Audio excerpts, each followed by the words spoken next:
Charles Dickens, le signaleur. « Hé, vous là-bas !» Quand il entendit une voix l'interpeller de la sorte, il était debout à la porte de sa cabine. Il avait à la main un drapeau enroulé autour de sa courte hampe. À première vue, on aurait cru, étant donné la disposition des lieux, qu'il ne pouvait avoir aucune hésitation quant à la provenance de cette voix. Mais au lieu de lever les yeux vers la route où je me trouvais, au bord de la tranchée du chemin de fer, il se tourna de l'autre côté et son regard suivit la voix. Il y avait dans son geste quelque chose de frappant, encore que j'eusse été bien en peine de dire quoi. Je sais seulement qu'il était assez frappant pour attirer mon attention. Et pourtant la silhouette de cet homme paraissait raccourcie par la distance, tout en bas, au fond de la tranchée, bien au-dessous de moi et baigné dans la lumière du soleil qui se couchait en un ciel orageux, à tel point que j'avais dû m'abriter les yeux avec la main pour réussir à le voir. « Hé, là-bas !» Cessant de regarder la voie, il se retourna et, levant les yeux, m'aperçut très haut au-dessus de lui. « Y a-t-il un chemin pour aller vous retrouver ? Je voudrais vous parler. » Il leva les yeux vers moi sans répondre, et je baissai les miens vers lui sans oser répéter aussitôt cette question un peu futile. À l'instant même, la terre et l'air furent parcourus par une vibration confuse qui se transforma bientôt en pulsation brutale. Puis surgit une masse lancée à vive allure qui me fit reculer d'un bond, comme si j'avais à redouter d'être entraîné dans sa course. Un nuage de vapeur s'éleva de ce train rapide jusqu'à moi, puis s'éloigna en rasant le sol. Quand il se fut dissipé, je plongeai de nouveau mon regard dans la tranchée, et je revis l'homme en train de rouler le drapeau qu'il avait déployé au passage du train. Je répétai ma question. Après un intervalle pendant lequel il parut me regarder avec une attention soutenue, il me désigna du bout de son drapeau roulé un point situé au même niveau que moi, à quelque 200 ou 300 mètres de là. Je lui criai « D'accord !» et me dirigeai vers ce point. Arrivé là, j'examinai soigneusement le terrain et finis par découvrir qu'un vague chemin enlacé avait été grossièrement taillé dans la pente. Je suivis ce chemin. La tranchée était extrêmement profonde et particulièrement abrupte. Elle était creusée dans une roche gluante qui devenait de plus en plus humide à mesure que j'approchais du fond. C'est pourquoi le trajet me parut assez long, et j'eus ainsi tout loisir de songer à l'air singulièrement contraint et réticent avec lequel l'homme m'avait indiqué ce chemin. Quand je fus arrivé assez bas pour l'apercevoir de nouveau, je le vis debout entre les deux rails de la voie que venait d'emprunter le train. Son attitude semblait indiquer qu'il attendait mon apparition. Il se tenait le menton de la main gauche, le coude gauche appuyé sur la main droite, le bras droit placé en travers de la poitrine. Cette attitude donnait l'impression d'une attente tellement vigilante que je m'arrêtai un instant, stupéfait. Je repris ma descente et parvins au niveau de la ligne de chemin de fer. Je m'avançai alors vers lui et en m'approchant, je constatai que c'était un homme au teint jaunâtre et qu'il avait une barbe noire et des sourcils épais. Son poste était situé dans l'un des endroits les plus solitaires et les plus lugubres que j'eusse jamais vus. De chaque côté, une paroi ruisselante de pierres tailladées qui, pour tout paysage, ne laissait voir qu'une étroite bande de ciel. La perspective à une extrémité n'était qu'une prolongation tortueuse de ce vaste cachot. Dans l'autre direction, la perspective était moins étendue. Elle se terminait par un morne signal rouge et par l'entrée, plus morne encore, d'un tunnel noir dont l'architecture massive avait un aspect primitif, rébarbatif et accablant. Le soleil avait tant de peine à se glisser jusqu'à ce lieu qu'il y flottait une odeur mortelle de terre humide. D'autre part, un vent froid y soufflait si vigoureusement que je me sentis glacé tout à coup, comme si je venais de quitter le monde des vivants. Je m'approchai de lui, presque à le toucher, avant qu'il fît un mouvement. Même alors, il ne me quitta pas du regard, mais recula d'un pas et leva la main. Je lui dis quelques mots. Ce poste qu'il occupait n'était-il pas bien solitaire ? Il s'était imposé à mon attention dès que je l'avais aperçu de là-haut. Les visiteurs devaient y être rares. Pouvais-je espérer qu'il n'y était pas importun ? Il voyait en moi, lui dis-je, tout simplement un homme qui avait passé sa vie entière enfermé dans d'étroites limites et qui, enfin libéré, portait aux grandes entreprises ferroviaires un intérêt tout nouveau. Telle fut la substance de mes propos. Mais je ne suis nullement certain des termes que j'employais, car, outre le fait que je ne suis guère adroit dans l'art de lier conversation, il y avait en cet homme quelque chose qui m'intimidait. Il jeta un regard fort étrange vers le feu rouge placé près de l'orifice du tunnel et en examina tout le voisinage, comme s'il avait l'impression qu'il y manquait quelque chose. Puis tourna les yeux vers moi. Je lui demandai si la surveillance de ce signal rouge ne faisait pas partie de ses fonctions. Il me répondit d'une voix sourde « Vous savez bien que oui ». Une idée monstrueuse me vint à l'esprit. En observant son regard fixe et son regard fermé, je songeais que je n'avais pas en face de moi un homme, mais un spectre. Je me suis demandé depuis si je n'avais pas subi plus ou moins la contagion de ses pensées. À mon tour, je reculais. Mais ce faisant, je découvris dans ses yeux l'effroi indéfini que je lui inspirais. Cette découverte réduisit à néant mon idée monstrueuse. « Vous me regardez, lui dis-je en me forçant à sourire, comme si vous aviez peur de moi. »« Je me demandais, répondit-il, si je ne vous avais pas déjà vu. »« Où ?»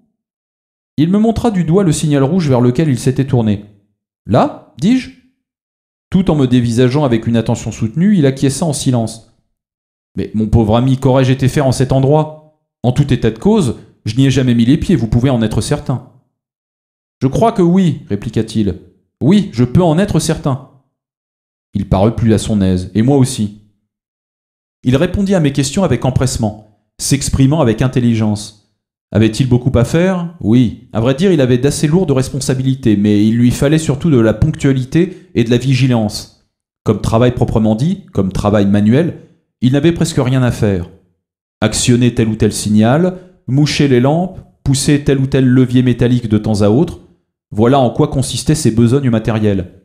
Quant à ces longues heures de solitude qui paraissaient me faire tant d'impression, il n'avait qu'une chose à dire à ce sujet. Sa vie quotidienne ayant pris régulièrement cette tournure particulière, il s'y était accoutumé.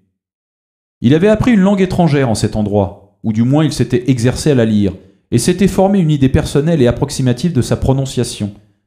On ne pouvait pas véritablement dire qu'il l'eût apprise. Il avait aussi étudié les fractions et les nombres décimaux. Il s'était attaqué aux rudiments de l'algèbre. Mais il n'était guère doué pour le calcul. Il ne l'avait jamais été depuis son enfance. Était-il toujours obligé, quand il était de service, de rester dans ce fossé humide et venteux ? Ou bien pouvait-il parfois monter vers les régions ensoleillées et s'évader de ces hautes murailles ? Eh bien, cela dépendait des moments.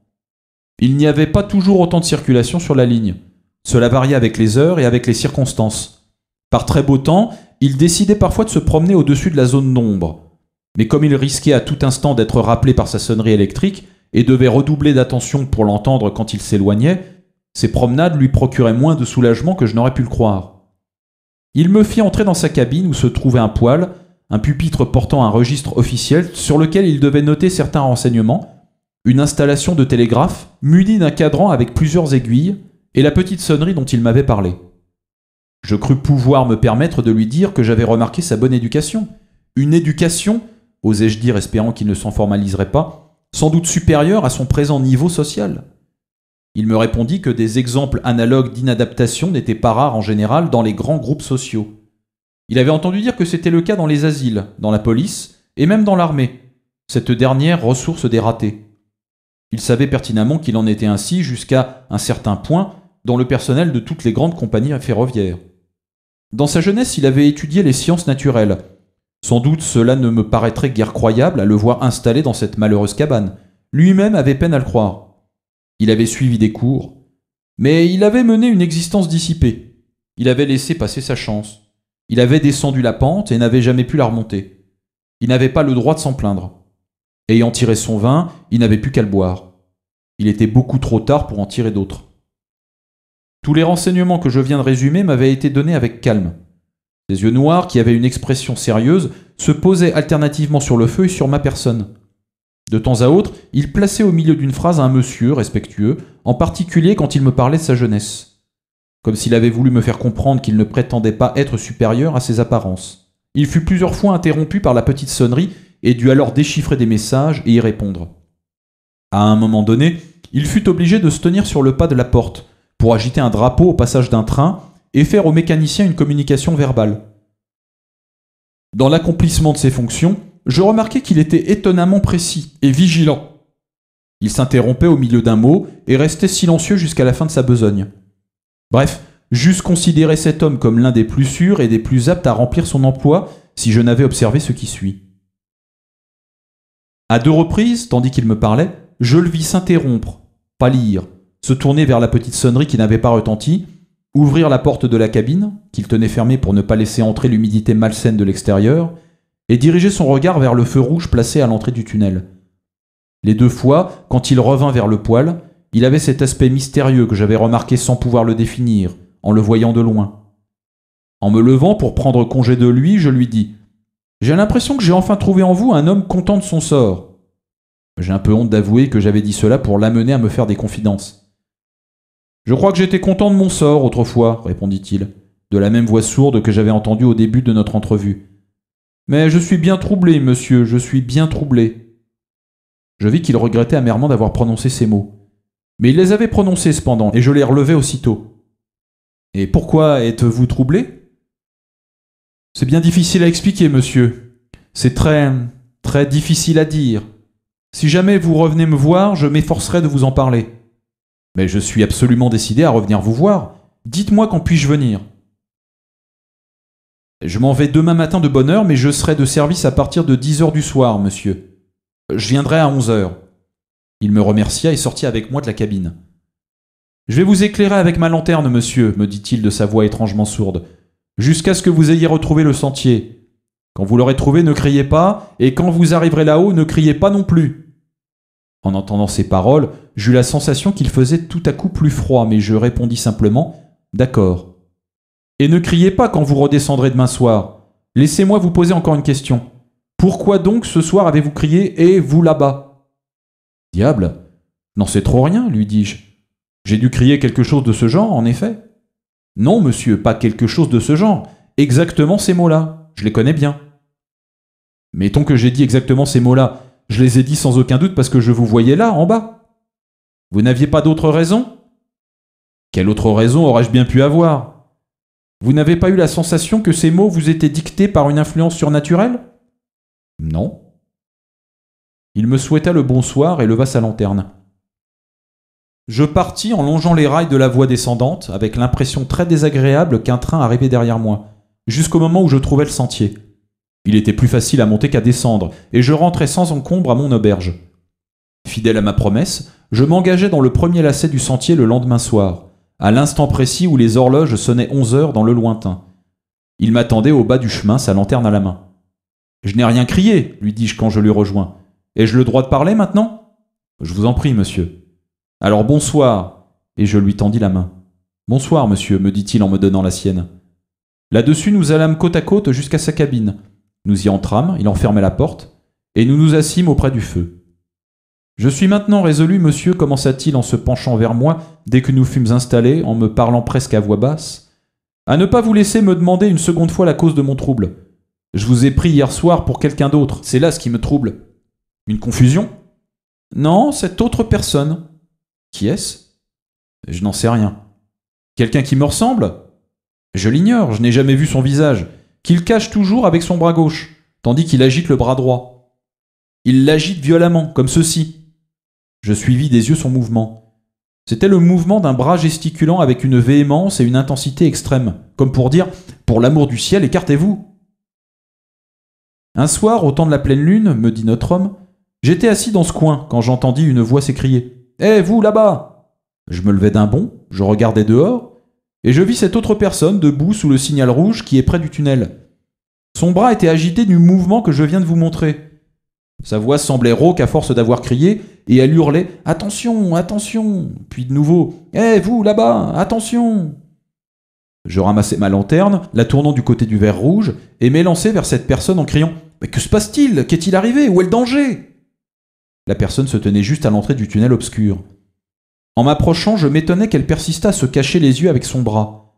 Je courus jusqu'à elle, et j'étendis la main pour la saisir par la manche et lui découvrir le visage quand elle disparut.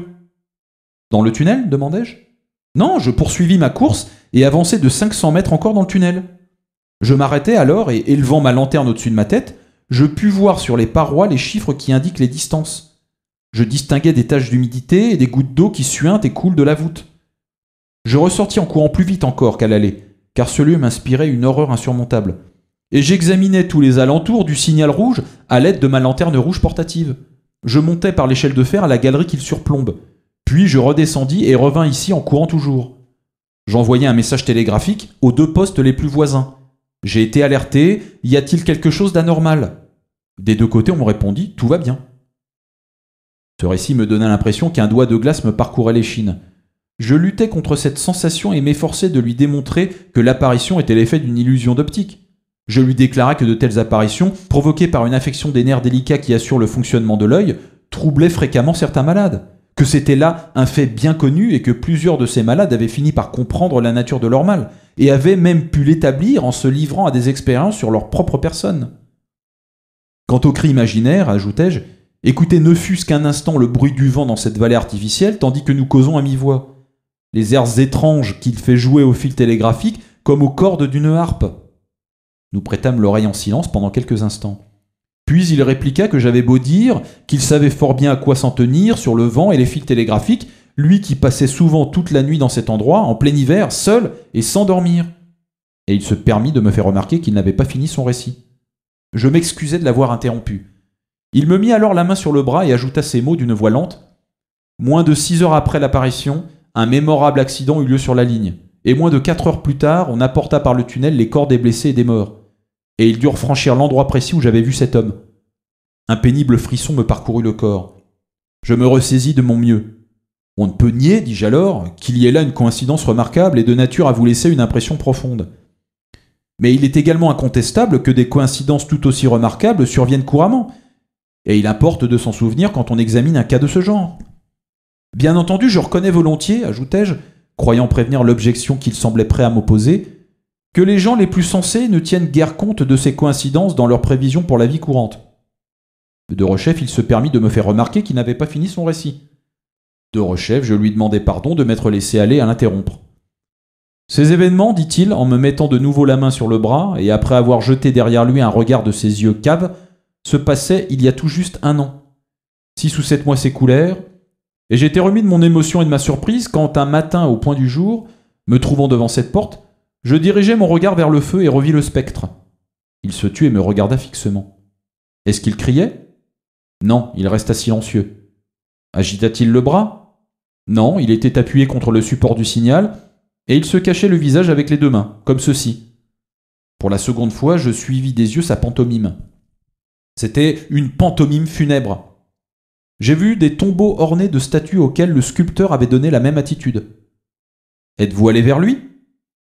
Je suis rentré ici et me suis assis, en partie pour reprendre mon sang-froid, en partie parce que cette vision m'avait presque fait défaillir. Quand je suis ressorti, le jour était levé et le fantôme avait disparu. Et il ne s'est rien produit d'autre ? Aucun événement n'a suivi ? Il me toucha les bras 2 ou 3 fois de son index, en inclinant chaque fois la tête d'un air lugubre. Le jour même, un train sortit du tunnel. Au moment où il passait devant moi, je vis confusément un grand nombre de têtes et de bras rassemblés à la portière d'un wagon. Je remarquai que ces voyageurs agitaient quelque chose. Je m'en aperçus juste à temps pour actionner le signal d'arrêt. Le mécanicien coupa la vapeur et freina, mais le train roula encore jusqu'à quelques 150 mètres d'ici. Je courus derrière et tout en courant, j'entendis des cris et des appels terrifiants. Une très belle jeune femme venait de mourir subitement dans son compartiment. On apporta son corps ici et on le posa sur le plancher, là, entre vous et moi. Je reculai involontairement ma chaise. Et je levai les yeux du coin de plancher qu'il me désignait pour regarder son visage. Tout cela est vrai, monsieur. Tout cela est vrai. Je vous raconte ces événements exactement tels qu'ils se sont produits. Je ne trouvais rien à dire, rien d'approprié. J'avais la gorge sèche. Le vent dans les fils télégraphiques commenta le récit par un long gémissement lamentable. Il reprit. Et maintenant, monsieur, écoutez-moi bien, et vous allez voir à quel point j'ai l'esprit troublé. Le spectre est revenu il y a une semaine. Depuis lors, il s'est montré irrégulièrement de temps à autre. Près du feu rouge ? Près du signal rouge avertisseur. Quel mouvement fait-il ? Il reproduit avec plus encore d'impatience et d'intensité, si possible que la première fois, le geste qui m'avait paru signifier « Pour l'amour du ciel, écartez-vous » Puis il poursuivit « Il ne me laisse plus aucun répit, plus aucune tranquillité. Il me crie pendant des minutes entières sur un ton angoissé « Vous, là-bas, attention, attention !» Il me fait des signes, il actionne ma petite sonnerie. Saisissant l'occasion, je l'arrêtai aussitôt. « Avait-il actionné votre sonnerie hier soir pendant ma visite, quand vous vous êtes levé pour aller à la porte ? » ?»« Oui, 2 fois. »« Eh bien, lui dis-je, voyez à quel point votre imagination vous égare. J'avais les yeux fixés sur la sonnerie et l'oreille tendue. Or, aussi vrai que je suis ici devant vous, elle n'a pas retenti ces 2 fois-là. Non, ni à aucun autre moment, sauf quand elle était normalement mise en branle par la gare qui communique avec vous. » Il hocha la tête. « Je ne m'y suis encore jamais trompé, monsieur. Je n'ai jamais confondu le coup de sonnette du spectre avec celui d'un employé. Le coup de sonnette du fantôme consiste en une vibration très particulière du timbre, qui n'est due à aucune autre cause. Je n'ai pas pu me rendre compte si le mouvement est perceptible à l'œil. Je ne suis pas surpris que vous n'ayez pas entendu cette vibration, mais moi je l'ai entendue. Et vous avez eu l'impression que le spectre était là-bas quand vous avez regardé dehors? Le spectre était là-bas. Les 2 fois? Il répéta d'un ton énergique. Les 2 fois! Voulez-vous que nous allions ensemble jusqu'à la porte et que nous regardions s'il y a en ce moment? Il se mordit la lèvre et parut hésiter. Mais il se leva. J'ouvris la porte et m'avançai au dehors, tandis que lui-même se plaçait dans l'embrasure. On voyait le signal rouge avertisseur. On voyait l'orifice lugubre du tunnel. On voyait les grandes parois rocheuses et humides de la tranchée. On voyait les étoiles dans le ciel. Le voyez-vous? Lui demandai-je en examinant très attentivement son visage. Il avait les yeux un peu exorbités et le regard tendu, mais sans doute pas tellement plus que moi, quand je m'étais d'abord tourné anxieusement de ce côté. Non, répondit-il, il n'est pas là. D'accord, dis-je. Nous rentrâmes, je fermai la porte et nous nous rassîmes. Je me demandais comment tirer le meilleur parti possible de l'avantage que je venais de remporter, si c'en était un, quand il reprit la conversation sur un ton parfaitement naturel. Il n'avait pas l'air de penser que nous étions réellement en désaccord sur une question de fait, si bien que je me sentis placé dans une position extrêmement faible. Maintenant, monsieur, vous devez avoir pleinement compris, dit-il, que ce qui me tourmente à ce point, c'est la question suivante. Que me veut le spectre? Je lui avouai alors que je n'étais pas sûr d'avoir parfaitement compris. De quoi veut-il m'avertir? Reprit-il, les yeux fixés méditativement sur le feu, et ne regardant de mon côté que de temps à autre. Quel est le danger? Où est le danger? Un danger plane quelque part sur la ligne. Un terrible malheur est sur le point d'arriver. Je n'ai pas le droit d'en douter cette fois, après les 2 aventures précédentes. Mais n'est-il pas horrible pour moi d'être hanté de la sorte? Que puis-je faire? Il sortit son mouchoir et s'épongea le front. Il était fiévreux. Si j'envoyais un message d'alarme par le télégraphe d'un côté ou de l'autre, ou des 2 côtés, je n'aurais aucune raison à donner, poursuivit-il, en s'essuyant les mains sur son mouchoir. Je m'attirerais des ennuis sans rendre aucun service. On me croirait fou. Voici comment cela se passerait. Premier message, attention, danger. Réponse, danger de quoi et où? Deuxième message, je n'en sais rien, mais je vous en supplie, faites attention. On me mettra à pied, que pourrait-on faire d'autre? Sa souffrance faisait peine à voir. C'était le tourment d'un esprit consciencieux, indiciblement torturé par une responsabilité incompréhensible concevant des vies humaines. La première fois que je l'ai vu sous le signal avertisseur, continua-t-il après avoir rejeté ses cheveux noirs en arrière, et tout en se passant les mains sur le front à plusieurs reprises, dans un accès d'angoisse fiévreuse, pourquoi ne m'a-t-il pas dit où l'accident allait se produire, s'il fallait vraiment qu'il se produisît? Pourquoi ne m'a-t-il pas dit comment faire pour l'éviter, si au contraire on pouvait l'éviter? Pourquoi la 2e fois s'est-il caché le visage au lieu de me dire « Cette jeune fille va mourir, il faut qu'elle reste chez elle » Et si ces 2 premières fois, il a paru seulement pour me prouver que ses avertissements étaient fondés et me préparer à sa 3e venue, pourquoi ne pas m'avertir clairement maintenant? Et pourquoi moi, mon Dieu? Moi qui ne suis qu'un pauvre signaleur perdu dans ce poste solitaire, pourquoi ne pas s'adresser à quelqu'un de haut placé, à qui on aurait confiance et qui pourrait agir? En le voyant dans cet état, je compris que dans l'intérêt de ce malheureux, aussi bien que dans l'intérêt général, ce que j'avais de mieux à faire pour le moment, c'était de lui donner des apaisements.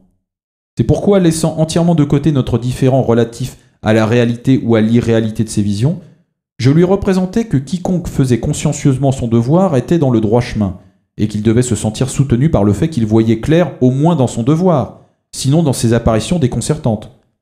J'obtins plus de succès dans ce nouvel effort que dans mes précédentes tentatives pour lui prouver qu'il était dans l'erreur.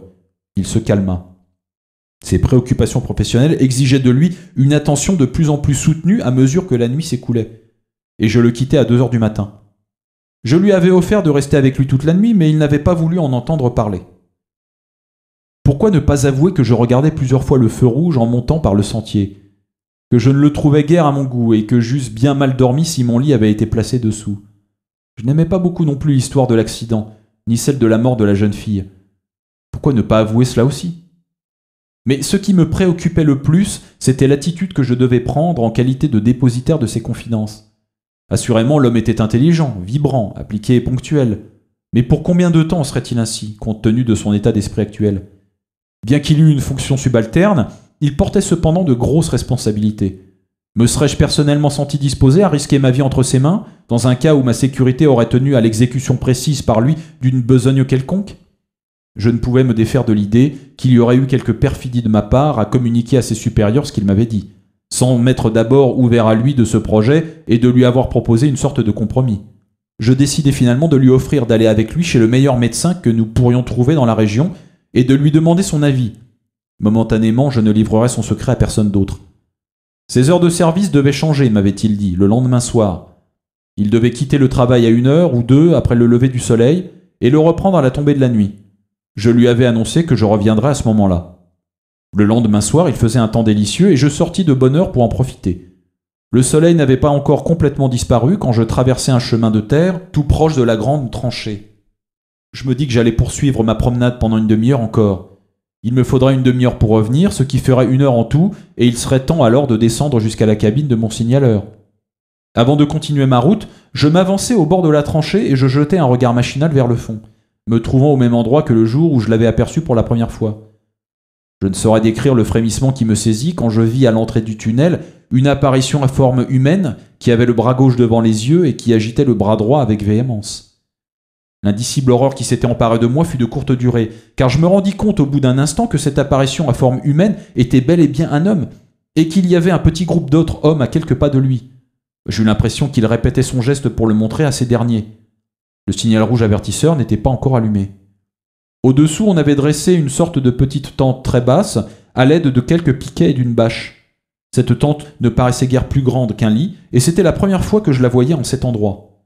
Avec le pressentiment irrésistible de quelque accident, avec la crainte instantanée et mêlée de remords d'avoir causé un malheur irréparable en laissant le signaleur à son poste, et en négligeant de faire surveiller ses gestes et contrôler son travail, je descendis le plus vite possible par le sentier en lacet. « Que se passe-t-il » demandai-je aux hommes qui se trouvaient là. « C'est le signaleur qui a été tué ce matin, monsieur. »« Celui qui travaillait dans cette cabine, là ?»« Oui, monsieur. »« Celui que je connaissais ?»« Si vous le connaissez, vous allez pouvoir le reconnaître, me dit l'homme qui avait pris l'initiative de répondre à mes questions, en se découvrant avec recueillement pour soulever un coin de la bâche. Sa figure n'est pas changée. « Oh, comment ça s'est-il produit ?» demandai-je en regardant ces hommes tour à tour tandis que la bâche retombait. « Il a été renversé par une locomotive, monsieur. Il connaissait son métier comme pas un, mais il est resté trop près des rails.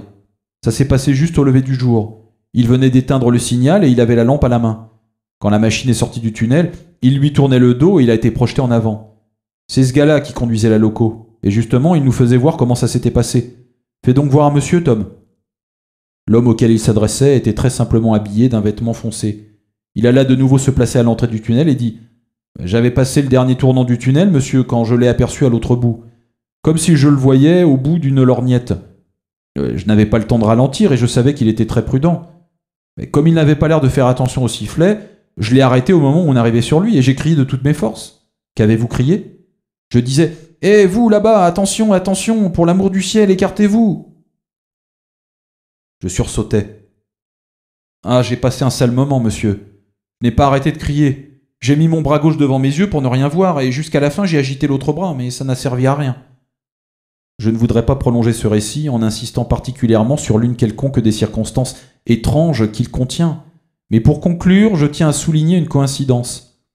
Les cris lancés par le conducteur reprenaient non seulement les paroles que le malheureux signaleur m'avait répétées en me disant qu'elles le hantaient, mais aussi la phrase qui m'avait semblé, à moi et non à lui et seulement dans ma pensée, correspondre au geste qu'il avait mimé devant moi.